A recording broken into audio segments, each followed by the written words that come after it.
The second question, we are going to take a bit of a shift, which actually comes from the question stems from me reading your book.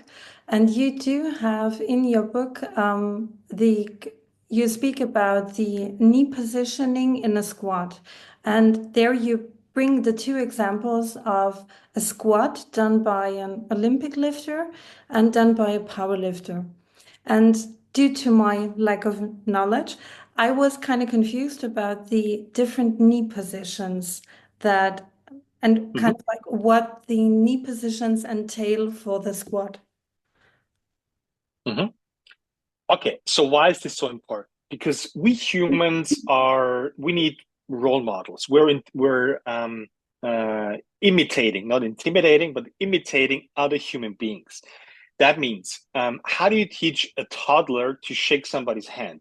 Like, you're not going to teach the toddler, like, walk up to a person, like, stop 30 meters before them, look them in the eyes, get your hand out of your pockets, like, have your elbow at 90 degrees, open up your hand, and then squeeze it. This is not how you teach shaking a hand.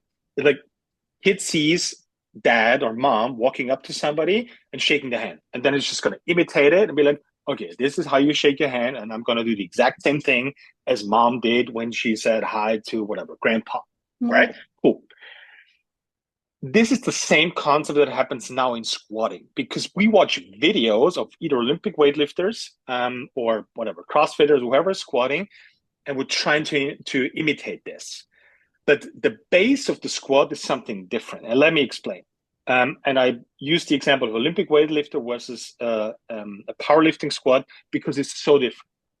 In Olympic weightlifting, your knees shoot as much forward as you can just to make sure your hips can literally drive under the barbell, because being upright is kind of crucial when you're snatching a lot of weight. And this is the requirement of your sport. That's the best position you can be in for stabilizing as much weight as possible overhead. That's the requirement of snatching, of Olympic weightlifting. In powerlifting, on the contrary, every single powerlifter in a powerlifting competition squats with his knees above his ankles.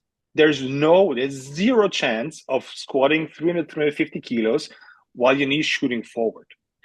What's the base behind it? And that's my whole point. We have to make sure, okay, which bone position, that means the big thigh, is the best one for engaging the big muscles, which is the hamstring and the glutes, mainly in squatting. So that's how we start teaching the squat to normal people. That means your knees are going to stay over your ankles.